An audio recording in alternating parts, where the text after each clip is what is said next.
Gloria a Dios. Motivarles, hermanos, a que puedan ustedes llenar su hoja de peticiones. Estamos orando por eso.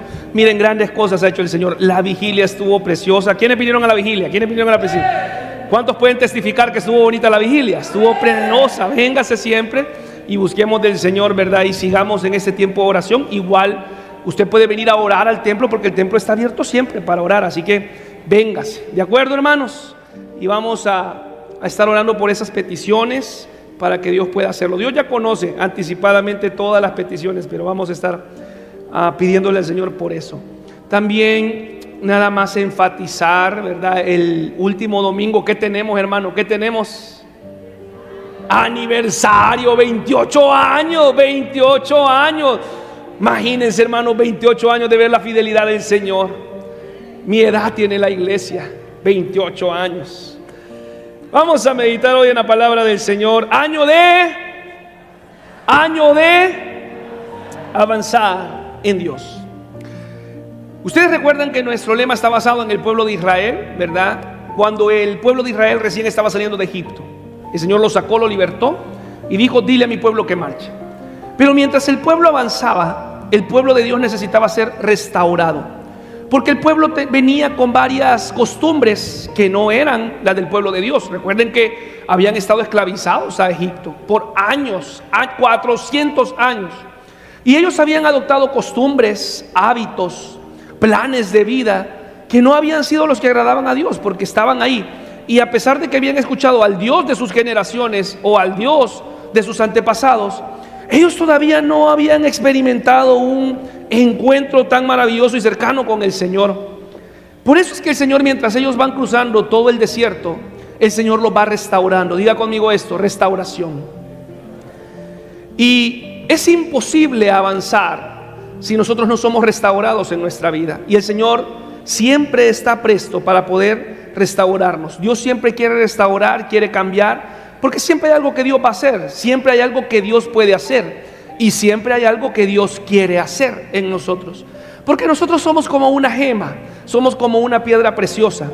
Normalmente tenemos mucho que tiene que brillar, que tiene que hacer. Por eso me encanta el versículo de Filipenses capítulo 1 versículo 6, que dice que el que empezó la buena obra la va a perfeccionar. Y la perfección tiene que ver con pasar procesos o pasar situaciones en las cuales el Señor posiblemente nos va a incomodar o nos va a confrontar, porque Él quiere restaurarnos, Él quiere perfeccionarnos, Él quiere hacernos mejor a nosotros. ¿Alguien dice amén? Es parte de la naturaleza de Dios limpiar, quitar, como una gema. Una gema, ¿verdad? Primera es una piedra en bruto, que no tiene nada bueno, no tiene nada bonito. De hecho, cualquiera lo ve y le pega una patada porque dice: aquí no hay nada bueno. Pero mientras es pasada por algunos procesos, esta piedra va tomando la forma de un diamante, que es único, que brilla, que puede resplandecer, que puede marcar la diferencia en algo. Y eso es lo que Dios hace con nuestras vidas y lo que seguirá haciendo con nuestras vidas. Yo quiero que usted imagine esta escena. Imagine, por favor, el momento en el que un hombre que ha sido expuesto por situaciones muy íntimas de su vida es confrontado por Dios. Un momento en el cual un hombre que le ha fallado a Dios, ha asesinado, ha adulterado, la ha regado, la ha fallado. Alguien de repente viene, le saca los trapos al sol, en buen hondureño, y este hombre es confrontado por Dios. Y muchas veces va a ser así, hermano, porque Dios siempre está buscando confrontarnos. Normalmente Dios nos confronta a través de la palabra, a través de la Biblia, porque el Señor siempre está tratando de pulir, de cambiar. Y este hombre tiene un encuentro con otro hombre, con un profeta. Y este profeta se acerca a él y le dice: quiero contarte una historia. Había un hombre rico que tenía ganado, tenía casas, tenía bienes, tenía todo lo que él quería. Pero fíjate, le dice que este hombre rico tuvo una visita en cierta ocasión. Y este hombre rico tenía por vecino a un hombre que era bien pobre, que no tenía absolutamente nada. No tenía la casa que tenía el hombre rico, no tenía los bienes que tenía el hombre rico, y tampoco tenía todo el ganado que tenía el hombre rico. Y entonces dice este profeta a este hombre rico, cuando llegó su visita, le quitó al hombre pobre la única vaquita que tenía, una vaquita delgada, una vaquita con la que este hombre sacaba la lechita, se lo comía, y se la quitó y se la robó. Y entonces este hombre dice: eso no puede ser. ¿Cómo es posible que ese hombre rico le quitó todo lo que tenía al hombre pobre? Ese hombre merece morir y debe de pagar 4 veces más lo que ha hecho. Y entonces el profeta le dijo: ese hombre eres tú. Y ahí en ese momento este hombre recibió una confrontación de parte de Dios a través de un siervo de Dios. Y este tiempo, este momento fue usado para poder restaurar su vida. Es imposible avanzar en Dios si no somos restaurados. Y este hombre que pensaba que había logrado hacer todo bien, porque vaya que montó un plan de Hollywood para poder esconder lo que había hecho. Sin embargo, la misma palabra dice que podemos burlar al hombre, pero no podemos burlar a Dios. Y Dios, en su gran amor hacia nosotros, Él no desea avergonzarnos, Él desea restaurarnos. Aunque algunas veces esta restauración va a tener que ver con exponer o vernos al espejo con situaciones que no son agradables para nuestra vida. ¿Cierto o no?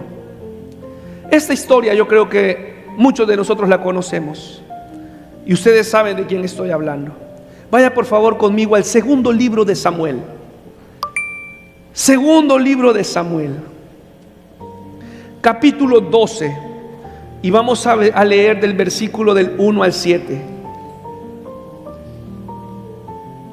Si usted está conmigo, dice amén.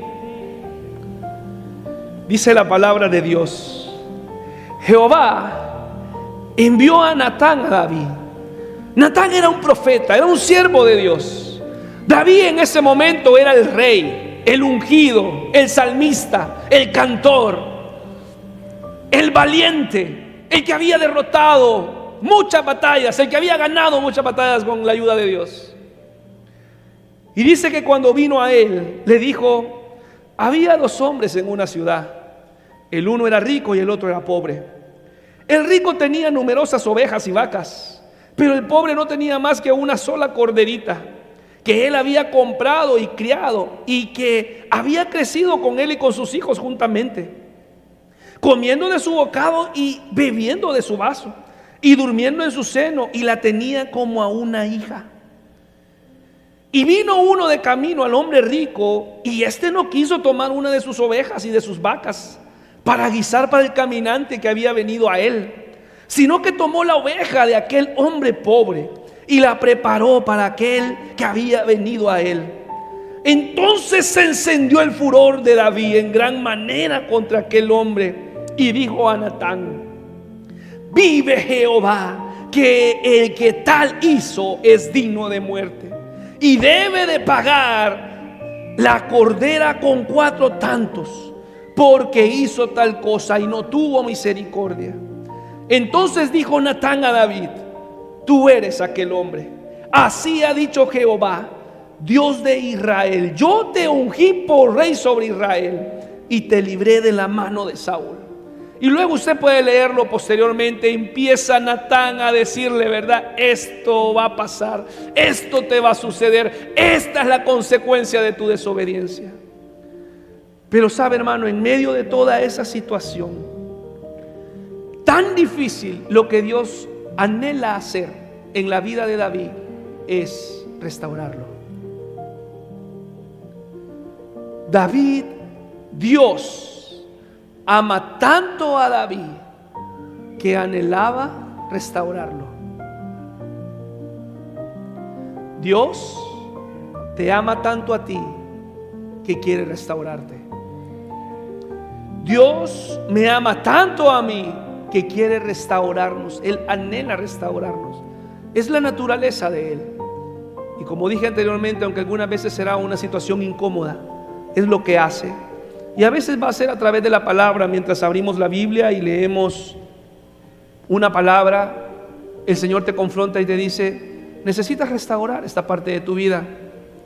A veces el Señor va a levantar a un siervo o una sierva de Dios y va a venir y te va a hablar. por medio de los dones que usa para su iglesia. El Señor lo ha hecho conmigo, me ha hablado. Porque todavía hay gente que sí realmente dice, así ha dicho el Señor, como realmente dice el Señor. Y va a hablarte a tu vida, y el Señor va a traer una palabra exacta para tu vida. Algunas veces el Señor va a usar una alabanza, va a usar un canto, va a usar algo para hablarte, porque Él anhela restaurarte. Ahora, ¿cómo es posible que el hombre del que estamos hablando escribió 73 salmos? ¿Acaso no era el gran salmista? ¿Acaso no era el gran adorador? ¿Acaso no era el siervo? ¿No era el ungido de Dios? Pero el Señor sabe que aún ese siervo que había sido un gran salmista y Dios lo había puesto por rey, era humano y necesitaba ser restaurado, como el pueblo de Israel fue restaurado mientras avanzaba. Y yo quiero decirle, iglesia, es imposible avanzar si no hay restauración de nuestras almas, de nuestra vida, de lo interior. El Señor quiere restaurarnos. Y yo no sé cuántos de nosotros estamos o hemos estado como David, ocultando aquello que es vergonzoso, ocultando aquello que no queremos que nadie sepa, ocultando aquello que nos va a poner en evidencia hacia nuestra familia, hacia nuestros hermanos, nuestra casa, nuestros amigos. Pero habrá un momento en el que Dios nos va a hablar, y yo puedo decir, hoy puede ser ese momento que Dios nos va a hablar, porque Dios anhela restaurar nuestra vida. Y el Señor es tan amoroso que advierte, que dice, y lo hace con amor. Pero también el Señor llega un momento en el cual va a tener que levantar Natanes, porque Dios siempre va a hablarnos. Siempre hay alguien que te dice la verdad, hermano. Dios siempre va a levantar personas que nos digan la verdad. Gracias a Dios por aquellos que nos dicen la verdad a nosotros. Por eso es que la palabra de hoy va enfocada a esta situación que pasó David. Este hombre que era un salmista, 73 salmos. No sé cuántos salmos había escrito antes de que pasara esta situación. Pero hermanos, avanzar implica vivir diferente espiritualmente. La gran lucha de todos es el pecado. Nadie puede decir que no tiene luchas con el pecado. Mentiríamos. Hace poco lo estuvimos viendo, lo que decía primera carta de Juan. El que dice que no peca le hace mentiroso a él, porque todos pecamos. Y esa es la batalla. No vivimos para pecar, vivimos para agradar a Dios. Pero mientras vivimos para agradar a Dios, van a pasar situaciones que nos van posiblemente a invitar a pecar. Y como lo dije en la serie del año pasado, nuestra intención de la vida no es vivir para pecar, sino crecer a través de estas situaciones que presenta la vida. ¿Alguien dice amén? Por eso yo quiero mostrarle hoy qué sucede cuando Dios sacude el corazón del hombre. Y lo que sucede es que la persona es restaurada. Cuando realmente tú estás alineado y tú quieres agradar a Dios, y cuando Dios sacude nuestro corazón, vamos a ser restaurados. Vamos a tener estos principios de restauración de la vida, como pasó en la vida de David, cuando Dios sacude el corazón del hombre. Y leía yo lo que había pasado en Samuel para que podamos tener el ejemplo de la situación en la que se encontraba David. Y esta situación que pasó David abre las puertas para que David pueda escribir uno de los salmos más hermosos que hay en la literatura poética de la Biblia, el Salmo 51. Esta situación en la cual pasa David le permite a él escribir, plasmar en letras algo que él estaba viviendo y que necesitaba ver la mano del Señor. Porque cuando Dios sacude el corazón del hombre, tiene que pasar algo, porque el Señor quiere que nos acerquemos más a Él. Amén. Vaya conmigo por favor al Salmo 51.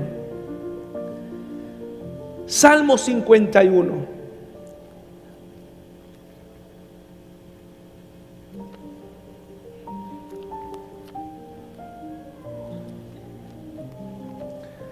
Dice el versículo 1: ten piedad de mí, oh Dios, conforme a tu misericordia, conforme a la multitud de tus piedades. ¿Qué dijo el salmista?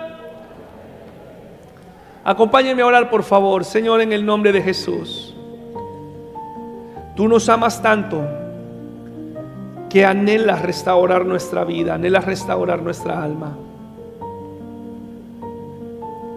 Que tu Espíritu Santo hoy restaure nuestra vida, Señor. Necesitamos un toque de tu Espíritu Santo. Tu obra en nuestra vida nunca termina, porque tú siempre anhelas santificarnos más, purificarnos más.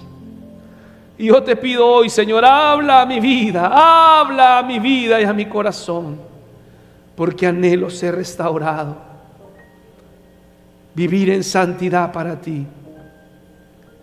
En el nombre de Jesús, quita, Señor, toda distracción y permítenos hoy ser confrontados por tu palabra. En el nombre de Jesús decimos amén. Hermanos, el Salmo 51 es uno de los salmos que más se conoce, y este salmo es una de las más altas y vividas expresiones, yo creo que en toda la humanidad, no solamente en la Biblia, de un ruego, de una súplica de perdón y de restauración de un hombre hacia Dios. En la Biblia yo no he encontrado hasta el momento una expresión tan particular, tan sincera, tan genuina de parte de un hombre hacia Dios.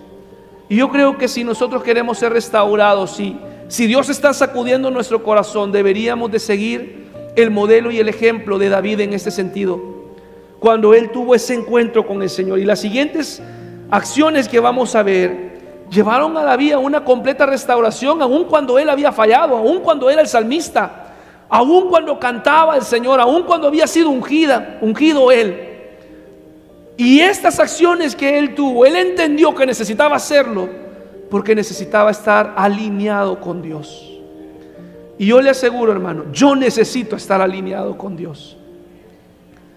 No sé si usted necesita estar alineado con Dios. No sé si usted está aquí hoy porque quiere que su vida agrade a Dios continuamente, todos los días. O está aquí hoy porque es domingo y hay que estar. Yo esperaría que esa no es la respuesta. Yo esperaría que usted no esté aquí hoy porque la esposa lo trajo, porque el esposo lo trajo, porque la mamá lo trajo. No, estamos aquí porque queremos agradar a Dios con nuestra vida. Porque mientras la palabra es expuesta, mi corazón es cambiado. Y quiero que veamos algunas acciones que tuvo David en medio de esa situación. Cuando Dios, hermano, sacude el corazón del hombre, el corazón reconoce. Hay un corazón que reconoce su pecado. Dice el salmista: ten piedad de mí, oh Dios. Y así empieza la oración, porque David realmente está arrepentido de lo que ha hecho. Vamos a examinar hoy este salmo y usted se dará cuenta que David está arrepentido. Y el arrepentimiento no es sentir remordimiento. El arrepentimiento es sentir un dolor tan profundo, no que le fallé al esposo, a la esposa, es parte de, al hijo, a la familia, a la iglesia, es parte de. El dolor más profundo que puede tener un hombre es saber que le ha fallado a Dios. Y el salmista está reconociendo que le ha fallado a Dios. David está en esa situación y él está teniendo una oración de arrepentimiento porque había fallado, le había robado la esposa a Urías, a uno que era parte de su ejército. Y usted conoce la historia, hermano. Qué plan de David. Si mire, si hay un pecador de las grandes ligas, es David. Qué tipazo para hacer lo malo, también hizo lo bueno. Mandó a traerla, se acostó con la mujer, luego viene y dice: mándenlo a traer para que pase. Cuando se da cuenta que la embarazó, dice: tengo que arreglar esto de alguna manera, mándenlo a traer. Y lo manda a traer al esposo de esta mujer. Usted conoce la historia, ¿cierto o no? Y le dice: vení, echémonos un vinito. Brindaron. ¿Cómo está la guerra? Está bien. Y ya cuando aquel andaba medio cabezón, así que medio, vaya para su casa a descansar, le dijo, porque el plan de David era que aquel al llegar a su casa estuviera con su esposa y la embarazara, porque ya estaba embarazada. Y así dice David: estoy tranquilo, estoy libre. Y aquel hombre va, así medio, yo creo que se movía un poquito, ¿vale? Llega a su casa y este hombre no toca la puerta de su casa, se queda afuera. Y le llegan a contar a David y le dicen: fíjese que Urías, usted lo mandó para su casa, pero él no entró. Y lo manda a traer y le dice: ¿por qué no entraste a tu casa? ¿Por qué no dormiste con tu mujer? Porque mis amigos y mis compañeros están en la guerra, y mientras ellos están en la guerra yo no puedo estar disfrutando con mi mujer. Un hombre leal.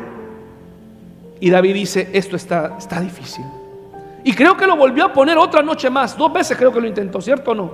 Ustedes que son apasionantes, amantes, lectores de la palabra, ayúdale, Señor. No, solo una vez, ¿va? 2 veces, ¿verdad? Ok, 2.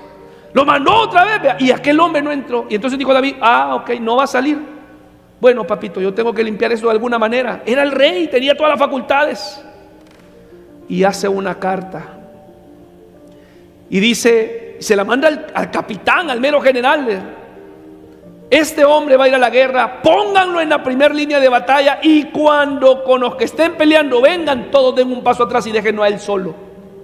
Hermano, qué malo, ¿va? ¿Y cómo es posible que este hombre tenía un corazón conforme al de Dios? ¿Cómo es posible que alguien que maquina ni yo he maquinado tanta maldad? ¿Cómo es posible eso? Y ustedes conocen historia, eso pasó tal cual él lo pidió.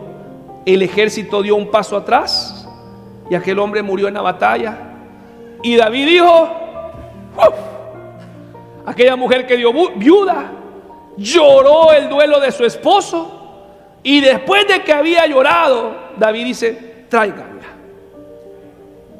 porque entonces así yo puedo recibirla y no hay ningún problema. Y David pensó que el plan le había quedado, pero Dios siempre va a hablar la verdad. Dios siempre va a levantar alguien que nos diga la verdad. Y en ese proceso de restauración, Dios habla a David y toca su corazón, le confronta. Hermano, ningún pecado es demasiado grande para que no podamos recibir el perdón de Dios.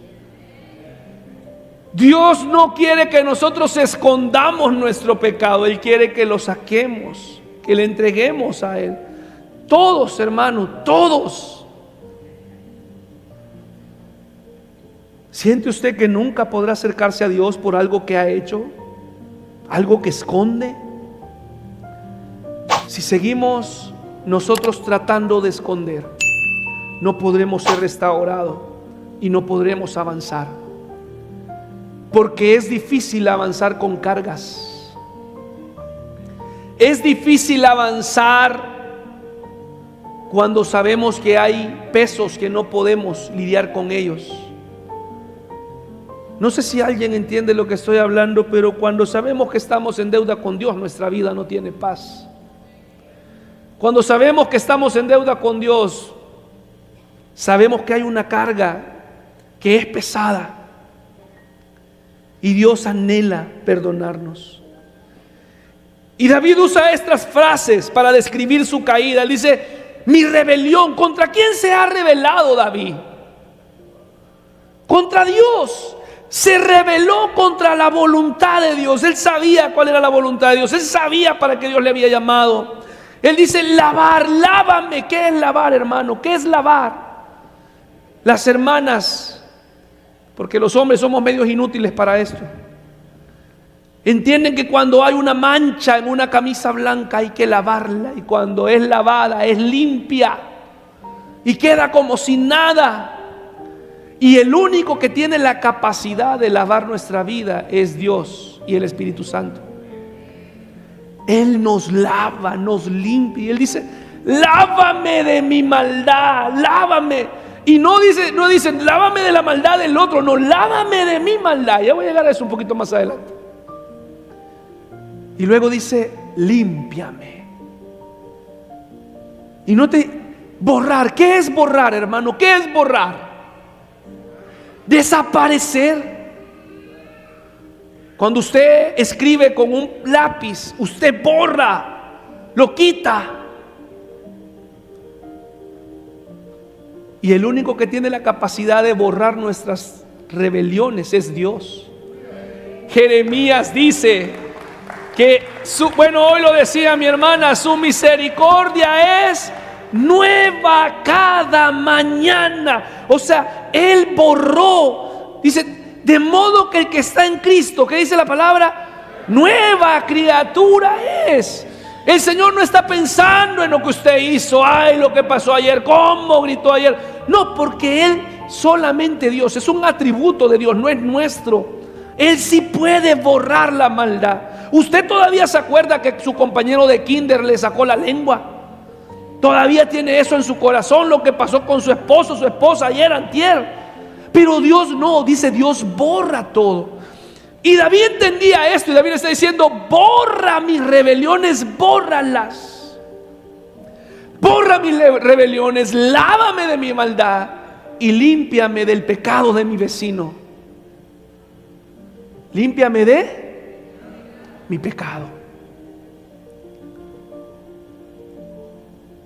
Cuando Dios sacude el corazón del hombre, hay un corazón que reconoce su pecado. Cuando Dios sacude el corazón del hombre, también el hombre reconoce su pecado sin excusas. Versículo 4, ¿está conmigo? Dice, contra ti solo he pecado y he hecho lo malo delante de tus ojos, para que seas reconocido justo en tu palabra y tenido por puro en tu juicio. He aquí en maldad he sido formado, y en pecado me concibió mi madre. Desde que él empieza, de hecho desde anteriormente dice, borra mis pecados, borra mis rebeliones. No está hablando de alguien más. No sé si usted se ha dado cuenta hoy, pero tenemos un serio problema con asumir responsabilidad de nuestros actos. Y esto viene desde chiquitos. Cuando yo regaño a Evan, ¿por qué hizo tal cosa? Dice, es que Zoe fue. Cuando digo a Zoe, ¿por qué hiciste esto? Es que Evan lo hizo. Y esta es una naturalidad en los niños. Usted vaya a ver, aquí en la escuela lo vemos. ¿Por qué te portaste mal? Ah, es que Miguelito, Juancito, y ellos lo hicieron. Nunca lo hice yo, lo hizo otro. Y David está en esta situación y él entiende que no es culpa de Urías, no es culpa de Betsabé, no es culpa no, es culpa de él. Porque él estaba en un lugar donde no debía de estar. Y aquí también hay algo importante. ¿Por qué David pecó de esa manera? Primero, hermanos, porque él estaba en un lugar donde no debía de estar. El pueblo estaba en la guerra. ¿Dónde estaba el rey cuando el pueblo estaba en la guerra? ¿A dónde? ¿A dónde? En la casa. No. Enfrente de la batalla. El rey siempre iba a la guerra. Peleaba. Entonces, hermano, si usted no está en el lugar que debe de estar, el diablo le va a hacer muecas. Le va a sacar la lengua, le va a enseñar la patita. Porque David estaba en un tiempo de ocio. No sé por qué se había quedado él. No lo sé. Y él entiende que hay un problema con su pecado, con él, con su vida, no con alguien más. Y esto también lo vemos porque pasó lo mismo en el Edén. Y hermano, mientras usted y yo no reconozcamos que necesitamos ser restaurados, no podremos avanzar.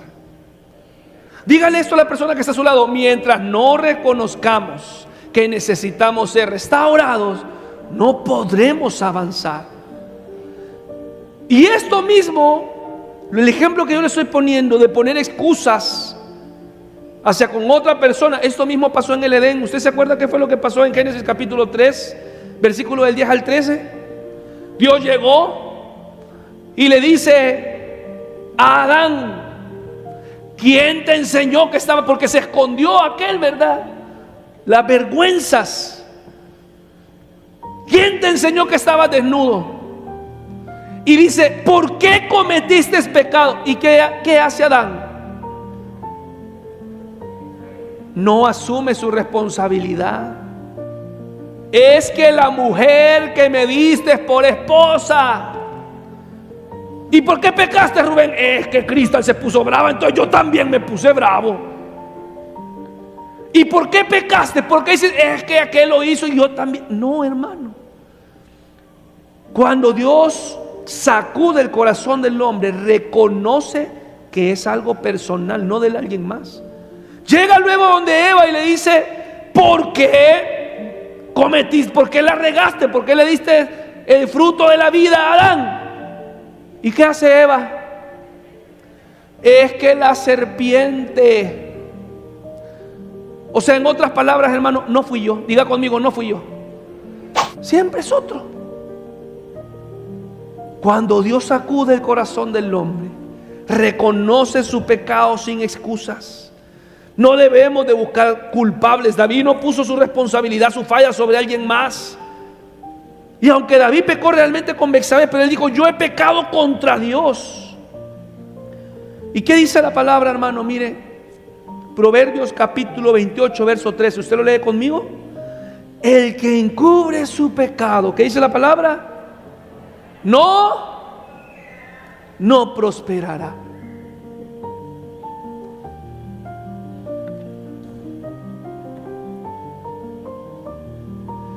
Hermano, tenemos una batalla tremenda con las seducciones de la vida. Y mientras sigamos encubriendo, la palabra dice, no va a prosperar. Si este es el año de avanzar en Dios, confiésale a Dios. Él ya lo sabe. Él ya sabe.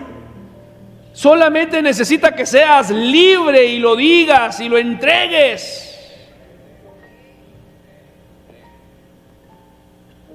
Dicen que había un niño, ¿verdad?, que fue a visitar la casa de la abuela.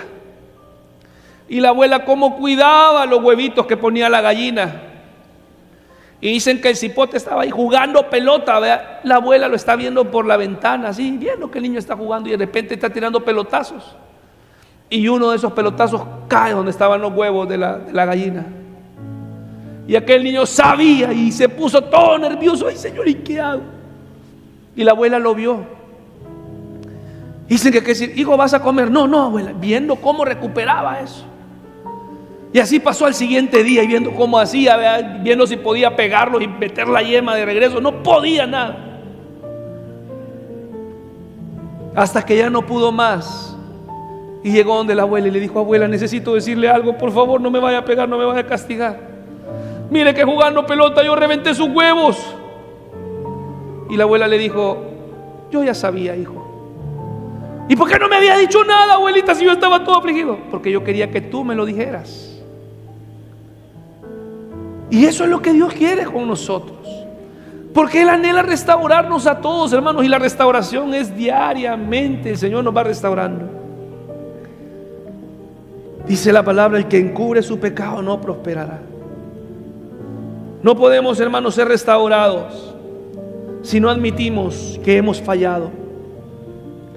Cuando Dios sacude el corazón del hombre, el hombre clama por restauración, sabe que necesita acercarse a Dios. Y vea por favor la expresión en el verso 6 y en el verso 7 que tiene el salmista, que tiene David, a pesar de su gran error, a pesar de su gran falla. Dice, he aquí tú amas la verdad en lo íntimo y en lo secreto me has hecho comprender sabiduría. Purifícame con hisopo, purifícame y seré limpio, lávame y seré más blanco que la nieve. Note la expresión del salmista, dice, tú amas la verdad. ¿A dónde? En lo íntimo. Si somos fieles en lo íntimo, podremos ser fieles en lo público. Porque en lo público, hermano, todos somos aleluya, todos levantamos la mano, todos nos vemos bonitos.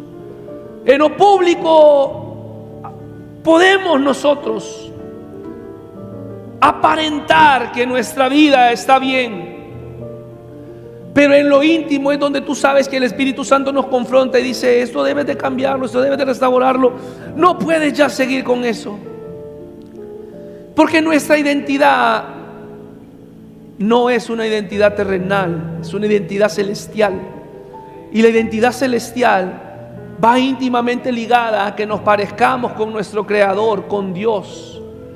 Y el atributo principal de Dios, aunque todos son especiales, pero uno de los atributos que distingue a Dios es que es santo. Y por eso la participación y la invitación que Él hace a su pueblo, a su iglesia, es: sed santos porque yo soy santo. Vengan a mi santidad, dice el Señor. Y en lo íntimo, cuando estamos orando y sabemos que algo ha pasado, usted sabe que en lo íntimo hay algo que dice, que pega en el corazón. Porque el Señor, Él dice el salmista: tú amas la verdad en lo íntimo, y en lo secreto me has hecho comprender sabiduría. Y luego me encanta el versículo 7 porque está íntimamente relacionado con Jesús. Este es un versículo de purificación que solamente se logra a través de Jesús. Usted sabe, hermano, que somos justificados por Jesús. ¿Lo sabe? Usted sabe que Jesús tomó nuestro lugar porque es el único que está realmente limpio. Y purifícame con hisopo. Es un versículo mesiánico realmente que se ha venido profetizando desde el Éxodo. Purifícame con hisopo. ¿Qué significa ser purificado con hisopo? ¿Sabe cuál es el uso del hisopo en la Biblia? Y yo no estoy hablando de aquel que ustedes meten en el oído. No. El hisopo era una especie de hojas aromáticas. Un tipo de, ¿cómo podríamos decir? ¿Perdón? Sí, era algo que se usaba para purificar. De hecho, el hisopo se usaba en las ceremonias de limpieza y expiación. Y eso lo voy a poner. Pasó, por ejemplo, en Éxodo 12:22, cuando fue la purificación de la Pascua. Ya lo vamos a ver más adelante. También cuando habían purificación de personas y casas. En Levítico capítulo 14, verso 4-7, lo lee usted en casa. Se usaba para rociar a los leprosos curados y para limpiar casas con mojo, enfermedades. Se usaba el hisopo para purificar, para limpiar. En Números 19-18 se utilizaba para esparcir agua de purificación. Entonces esto era un símbolo de limpieza espiritual. Y el salmista está diciendo: purifícame con hisopo. Vea conmigo por favor Éxodo 12:22. Usted recuerda, hace poquito yo prediqué, le voy a poner un examen. ¿Usted recuerda qué es lo que pasó en Éxodo 12:22? ¿Qué pasó? Le voy a dar una pista. Lo prediqué en un culto de Santa Cena. La muerte de los primogénitos, exactamente. Y ahí empieza una de las fiestas más solemnes del pueblo de Israel. ¿Cuál fue? La fiesta de la Pascua. ¿Y qué simbolizaba la Pascua? El Cordero Pascual. ¿Qué era? ¡Cristo! Es Jesús el Cordero Pascual. Solamente Él podía. Y entonces ese día se reúne todo el pueblo de Dios, todo el pueblo de Israel. Se reúnen en sus casas, matan el cordero. Recuerdan ustedes, hacen carne asada, la iban a comer. Mientras el pueblo de Egipto estaba angustiado porque había una muerte para los primogénitos. Pero dice ahí, le da una instrucción. Y dice: y tomad un manojo de hisopo y mojadlo con la sangre que estará en un lebrío. ¿La sangre de qué? Del cordero. Y untad el dintel, los dos postes, con la sangre que estará en el lebrío. Y ninguno de vosotros salga de las puertas de su casa hasta mañana. Y recuerdan ustedes, el pueblo de Israel cubrió con sangre y fue utilizado el hisopo. Por eso es de que yo creo que este es un versículo que está anticipando que solamente la sangre de Cristo es capaz de limpiarnos. La sangre del Cordero, su sangre, es capaz de limpiarnos. La sangre de Cristo nos lava de todo pecado, nos purifica, nos limpia. Por eso David está diciendo: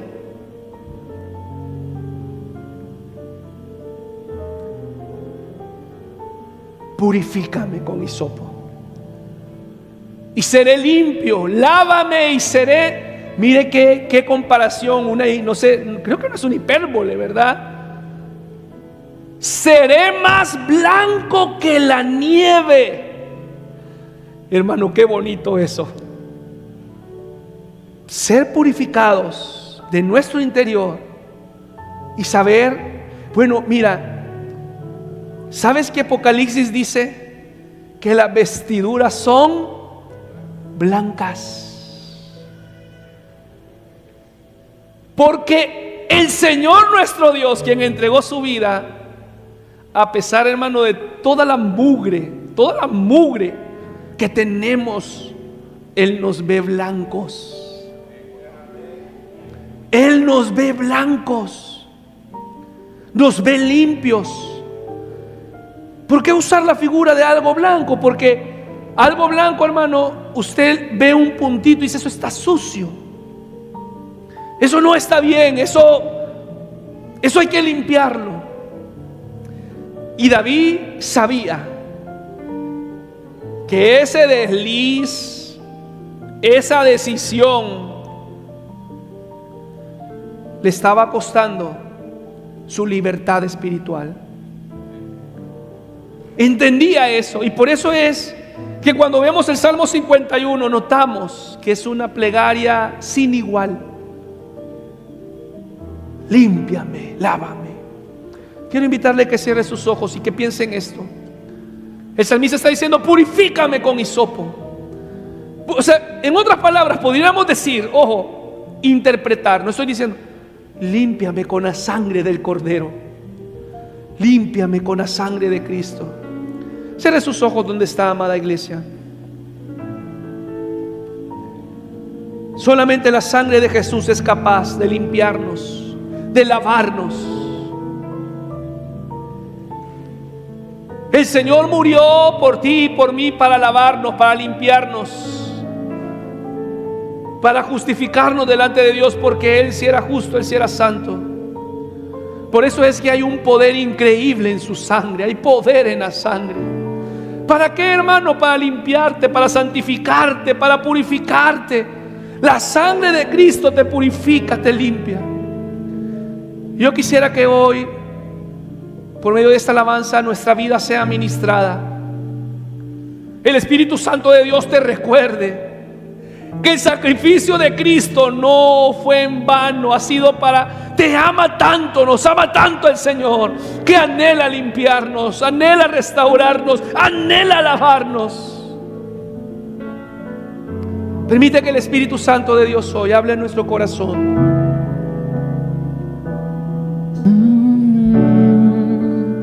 Preciosa sangre se derramó,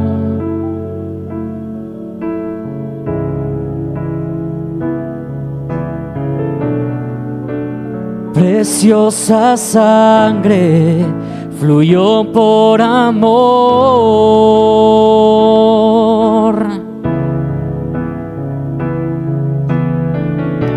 Sobre ti el dolor,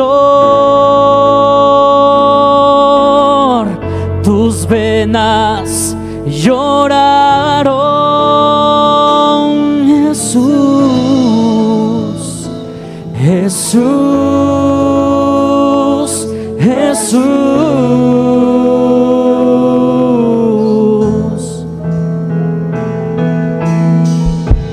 Hay poder en la sangre que fluyó por amor.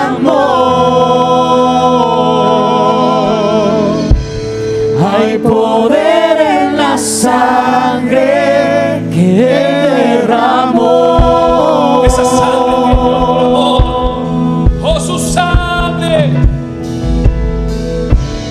Hay poder en la sangre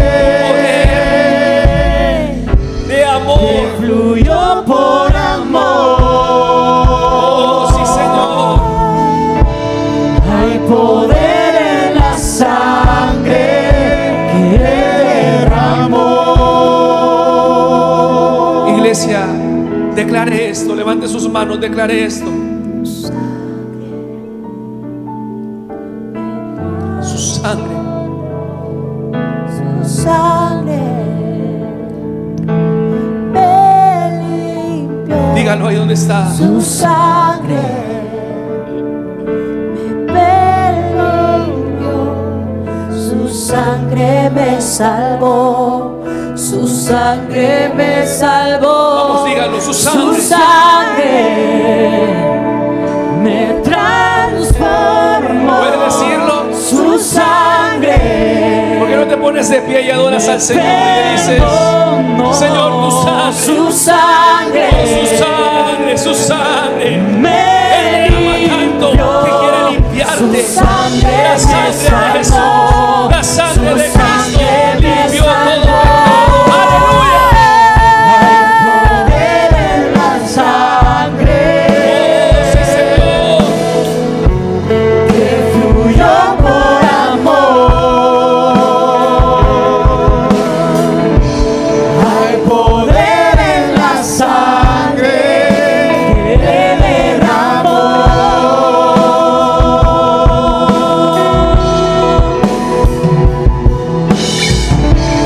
Hay poder en la sangre que fluyó por amor. Hay poder en la sangre que derramó. Quiero pedirle que abra su Biblia, por favor. Tome su Biblia en su mano.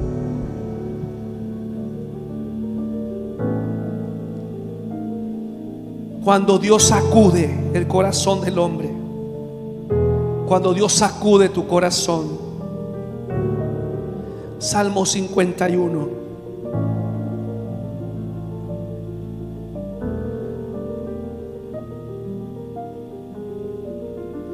Salmo 51. El salmista sabía que había fallado.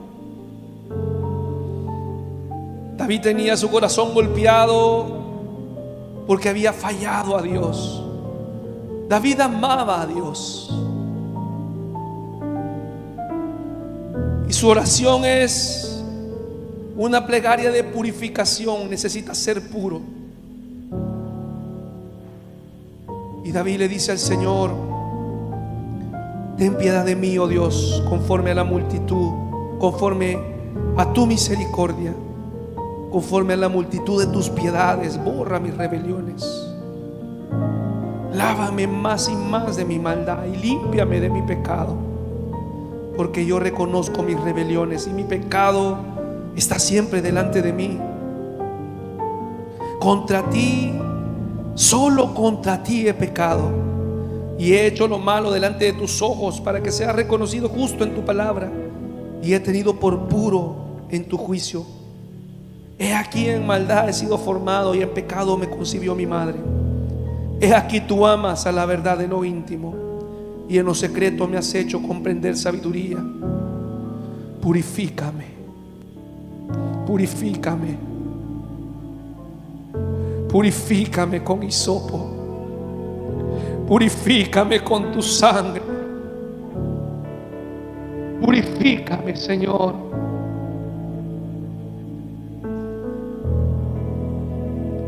Y seré limpio, y lávame, y seré más blanco que la nieve. Haga una oración donde usted está, hermano, entre usted y Dios, entre usted y Dios. ¿Por qué no toma la figura hoy de este salmo y lo ora? Ahí en sus manos, mientras leemos este salmo, hágalo una oración. Y dígale al Señor hoy: ten piedad de mí, oh Dios, conforme a tu gran misericordia, Señor, conforme a la multitud de tus grandes piedades, mi Dios. Borra mis rebeliones. No me quiero, Señor, levantar en contra de tu obediencia. No permita, Señor, que mi corazón se revele a tu palabra y tu verdad. Ayúdame, Señor, a no rebelarme a tu verdad, a tus mandatos, conforme a tu misericordia. Lávame, lávame, límpiame más y más, lávame más y más.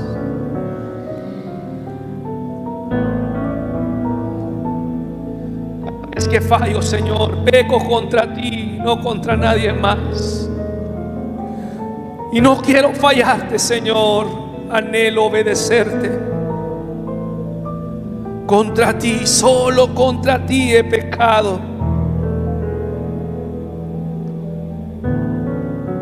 Tú amas la verdad en lo íntimo, Señor. Y yo quiero ser verdadero en lo íntimo, en lo que tú conoces en mi corazón. Quiero presentarme limpio y puro delante de ti, Señor. Purifícame. Vamos, dile al Señor, purifícame, purifícame. Si este mensaje te ha tocado el corazón, puede compartirlo con sus amigos, denos like, comparte en las redes sociales. Si tú quieres consejería, llamarnos, acá están los contactos de la iglesia, nuestros números, nuestro correo y también nuestras redes sociales. Estamos para servirte.